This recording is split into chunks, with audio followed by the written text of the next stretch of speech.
Honnavar taluka panchayat ಸಭಾಭವನದಲ್ಲಿ taluka guarantee ಯೋಜನೆಗಳ ಅನುಷ್ಠಾನ ಸಮಿತಿಯ ಕಚೇರಿ ಉದ್ಘಾಟನೆಯನ್ನು ಜಿಲ್ಲಾ ಉಸ್ತುವಾರಿ ಸಚಿವ ಮಂಕಾಳ್ ಎಸ್ ವೈದ್ಯ ನೆರವೇರಿಸಿದರು. ನಂತರ ಮಾತನಾಡಿ, ದೇಶದ ಇತಿಹಾಸದಲ್ಲಿ ಬೇರೆ ಯಾವ ರಾಜ್ಯದಲ್ಲೂ ಇರದ ಕಾರ್ಯಕ್ರಮವನ್ನು ನಮ್ಮ ಸರ್ಕಾರ ಕೊಟ್ಟಿದೆ. ಚುನಾವಣೆ ಪೂರ್ವ ನುಡಿದಂತೆ 5 ಗ್ಯಾರಂಟಿ ಯೋಜನೆಯನ್ನು 5 ತಿಂಗಳಿನಲ್ಲಿ ಅನುಷ್ಠಾನ ಮಾಡಿದ್ದೇವೆ. ಯಾರೂ ಈ ಯೋಜನೆಯಿಂದ ವಂಚಿತರಾಗಬಾರದು ಎಂದು ಸರ್ಕಾರ ಗ್ಯಾರಂಟಿ ಪ್ರಾಧಿಕಾರವನ್ನು ರಚನೆ ಮಾಡಿದೆ. ನಮ್ಮ ಸರ್ಕಾರ ನುಡಿದಂತೆ ನಡೆದಿದೆ.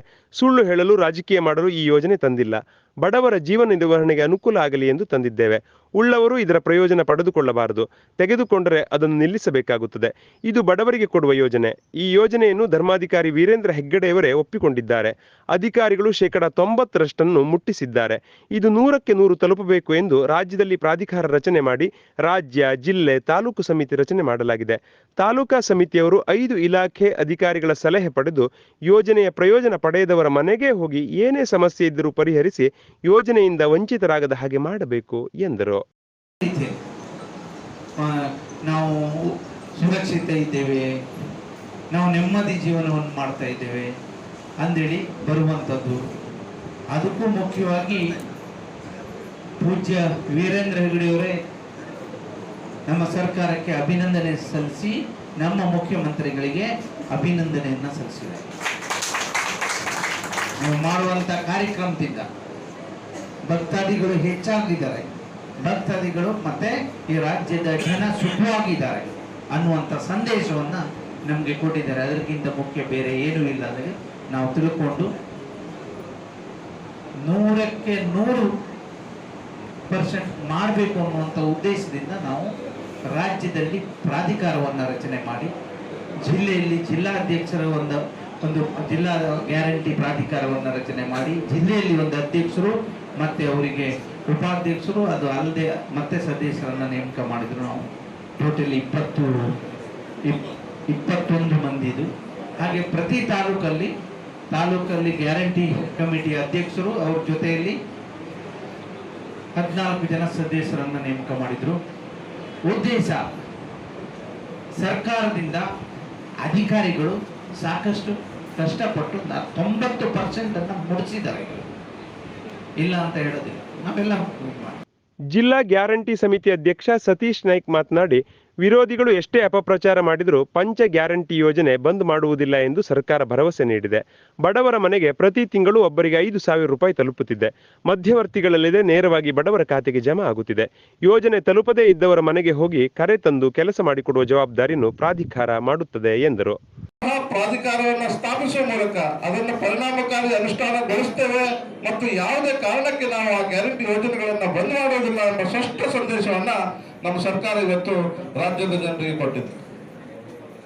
ಈ 5 ಗ್ಯಾರಂಟಿಗಳಿಂದ ಆಗಿರೋ ಮುಖ್ಯ ಒಂದು ಇದು ಅಂದ್ರೆ ಪರಿಣಾಮ ಏನಂದ್ರೆ, ಒಂದು ಬಡವನ ಮನೆಗೆ, ಪ್ರತಿ ಬಡವನ ಮನೆಗೆ 5ರಿಂದ 8,000 ರೂಪಾಯಿ ಪ್ರತಿ ಬಡವನ ಮನೆಗೆ ಕರ್ನಾಟಕದ ಒಂದು ರಾಜ್ಯದ ಬಡವನ ಮನೆಗೆ ಹೋಗಿ ಮುಡ್ತಾ ಇದೆ. ಇವತ್ತು 5ರಿಂದ 8,000 ಏನಿದೆ, ಒಬ್ಬ 1 ಲಕ್ಷ ಇನ್ಕಮ್ ಇದ್ದವನಿಗೆ ತಿಂಗಳಿಗೆ 50,000 ರೂಪಾಯಿ ಮೇಲ್ಪಟ್ಟು ಇನ್ಕಮ್ ಇರುವ ಒಬ್ಬ ಕುಟುಂಬಕ್ಕೆ 5,000 ಏನೂ ಆಗದೆ ಇರ್ಬೋದು. ಆದ್ರೆ ಒಂದು ಕುಟುಂಬದ ಉತ್ಪನ್ನ 20,000, ಒಂದು ಕುಟುಂಬದ ಉತ್ಪನ್ನ 30,000, 10,000 ಇದ್ದಂತ ಕುಟುಂಬಗಳಿಗೆ ನಮ್ಮ ಸರ್ಕಾರ ವಿವಿಧ ಯೋಜನೆಗಳ ಮೂಲಕ 5 ಗ್ಯಾರಂಟಿಗಳ ಮೂಲಕ ಮನೆಗೆ ತಲುಪಿಸ್ತಾ ಇದ್ದಾರೆ. ಈ 8ರಿಂದ 10,000 ರೂಪಾಯಿ ಇದು ಬಹಳ ದೊಡ್ಡ ಅಮೌಂಟ್ ಆಗಿ ಕಾಣುತ್ತದೆ, ಬಹಳ ದೊಡ್ಡ ಪ್ರಮಾಣದಲ್ಲಿ ಅನುಕೂಲಕ್ಕೆ ಬರ್ತಾ ಇದೆ. ಇದರಿಂದ ಇವತ್ತು ತಾಲೂಕಾ ಸಮಿತಿ ಅಧ್ಯಕ್ಷ ಅಣ್ಣಪ್ಪ ನಾಯ್ಕ್ ಮಾತನಾಡಿ, ಸರ್ಕಾರ 5 ಗ್ಯಾರಂಟಿ ಯೋಜನೆಯ ಮೂಲಕ ಆರ್ಥಿಕ ಬಲ ನೀಡಿದೆ. ಯಾರಿಗೆ ಯೋಜನೆ ತಲುಪಿಲ್ಲ ಅಂತವರ ಮನೆಗೆ ಹೋಗಿ ಯೋಜನೆಯ ಸೌಲಭ್ಯ ದೊರಕಿಸಿಕೊಡುವುದು ತಾಲೂಕಾ ಸಮಿತಿಯ ಜವಾಬ್ದಾರಿ. ಪಕ್ಷದ ಪರವಾಗಿ, ಯೋಜನೆ ಪರವಾಗಿ, ನಾಯಕರ ಪರವಾಗಿ ನಾವೆಲ್ಲ ತಂಡೋಪತಂಡವಾಗಿ ಕೆಲಸ ಮಾಡಬೇಕಿದೆ. ಈ ಯೋಜನೆ ಕಾರ್ಯರೂಪಕ್ಕೆ ತರಲು ಪ್ರತಿಯೊಬ್ಬರ ಸಹಕಾರ ನೀಡಿ ಎಂದರು. ಮುಖ್ಯಮಂತ್ರಿಗಳಿರ್ಬೋದು ಅಥವಾ ಸಚಿವರಿರ್ಬೋದು, ಎಲ್ಲ ಜನರಿಗೆ ಸಾಮಾಜಿಕ ನ್ಯಾಯವನ್ನ ಕೊಡಬೇಕು. ಸಾಮಾಜಿಕವಾಗಿ ಎಲ್ಲರೂ ಆರ್ಥಿಕವಾಗಿ ಸಬಲೀಕರಣ ಆಗಬೇಕು.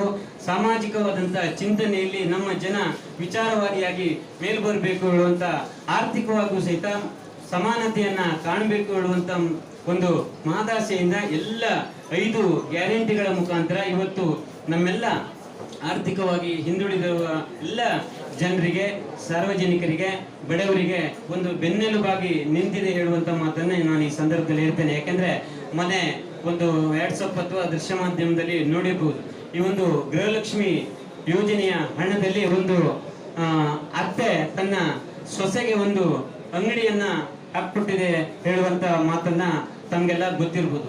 ಯಾಕೆಂದ್ರೆ ನಮ್ಗೆ ಅದರ ಲಾಭವನ್ನು ನಾವು ಆಳವಾಗಿ ಯೋಚನೆ ಮಾಡಿದಾಗ ಮಾತ್ರ ಆ ಒಂದು ವ್ಯವಸ್ಥೆಯ ಬಗ್ಗೆ ಅಥವಾ ಆ ಒಂದು ಯೋಜನೆಗಳ ಬಗ್ಗೆ ನಮ್ಗೆ ಅರ್ಥ ಆಗ್ತದೆ ಹೇಳುವಂತ ಮಾತನ್ನ ಈ ಸಂದರ್ಭದಲ್ಲಿ ಹೇಳ್ತೇನೆ. ಅದಕ್ಕಾಗಿ ಮಂಕಿ ಬ್ಲಾಕ್ ಕಾಂಗ್ರೆಸ್ ಅಧ್ಯಕ್ಷ ಗೋವಿಂದ್ ನಾಯ್ಕ್ ಮಾತನಾಡಿ 5 ಗ್ಯಾರಂಟಿ ಯೋಜನೆ ಜಾರಿಗೆ ತಂದು ಸರ್ಕಾರ ನುಡಿದಂತೆ ನಡೆದಿದೆ. ಇದರ ಅನುಕೂಲ ಬಡವರಿಗೆ, ಹಿಂದುಳಿದವರಿಗೆ ಆಗಬೇಕು. ಪೂರ್ಣ ಪ್ರಮಾಣದಲ್ಲಿ ಅನುಷ್ಠಾನಕ್ಕೆ ತರಲು ಗ್ಯಾರಂಟಿ ಪ್ರಾಧಿಕಾರ ರಚನೆ ಮಾಡಲಾಗಿದೆ. ಯೋಜನೆ ಪಡೆಯದೇ ಇದ್ದವರು ಪ್ರಯೋಜನ ಪಡೆಯಬೇಕು ಎಂದರು. ಯೋಜನೆಗಳನ್ನ ತಂದರೂ ಕೂಡ ಅದನ್ನ ಪರಿಪೂರ್ಣವಾಗಿ ಅನುಷ್ಠಾನ ಮಾಡುವುದು ತುಂಬಾ ಕಷ್ಟ ಇದೆ. ಆದರೆ ನಮ್ಮ ಸರ್ಕಾರ ಸಿದ್ದರಾಮಯ್ಯನವರ ನೇತೃತ್ವದಲ್ಲಿ ಇವತ್ತು ನಡೆಯುತ್ತಿರುವಂತ ಸರ್ಕಾರ ಏನು ಚುನಾವಣಾ ಪೂರ್ವದಲ್ಲಿ ಏನು ಜನರಿಗೆ ಭರವಸೆಗಳನ್ನ ಕೊಟ್ಟಿತ್ತು, ಅಂದ್ರೆ ಪಂಚ ಗ್ಯಾರಂಟಿಗಳನ್ನ ಅನುಷ್ಠಾನ ಮಾಡ್ತೇವೆ ನಾವು ಅಧಿಕಾರಕ್ಕೆ ಬಂದ್ರೆ ಅನ್ನುವಂತ ಒಂದು ಭರವಸೆಗಳನ್ನ ಕೊಟ್ಟಿತ್ತು ಆ ಸಂದರ್ಭದಲ್ಲಿ. ಆದ್ರೆ ಜನಸಾಮಾನ್ಯರಿಗೆ ಏನ್ ಅಂದ್ಕೊಂಡಿದ್ರು ಅಂದ್ರೆ ಅದು ಭರವಸೆಯಾಗಿ ಉಳಿತದೆ, ಆದ್ರೆ ಅದು ಅನುಷ್ಠಾನ ಮಾಡುವುದು ಅಷ್ಟು ಸುಲಭದ ಮಾತಲ್ಲ ಅನ್ನುವಂಥದ್ದು ಜನಸಾಮಾನ್ಯರಲ್ಲಿ. ವೇದಿಕೆಯಲ್ಲಿ ಹೊನ್ನಾವರ ಬ್ಲಾಕ್ ಕಾಂಗ್ರೆಸ್ ಅಧ್ಯಕ್ಷ ಮಹೇಶ್ ನಾಯ್ಕ್, ತಾಲೂಕಾ ಪಂಚಾಯತ್ ಕಾರ್ಯನಿರ್ವಾಹಕ ಅಧಿಕಾರಿ, ಗ್ಯಾರಂಟಿ ಪ್ರಾಧಿಕಾರದ ತಾಲೂಕಾ ಕಾರ್ಯದರ್ಶಿ ಜಿಎಸ್ ನಾಯ್ಕ್ ಇದ್ದರು. ಯುವಜನ ಸೇವಾಧಿಕಾರಿ ಸುದೀಶ್ ನಾಯ್ಕ್ ಕಾರ್ಯಕ್ರಮ ನಿರೂಪಣೆ ಮಾಡಿದರು. ಇದೇ ಸಂದರ್ಭದಲ್ಲಿ ಸಂಜೀವಿನಿ ಯೋಜನೆ ಅಡಿಯಲ್ಲಿ 2 ಮೊಬೈಲ್ ಕ್ಯಾಂಟೀನ್ ವಾಹನದ ಉದ್ಘಾಟನೆಯನ್ನು ಸಚಿವರು ನೆರವೇರಿಸಿದರು.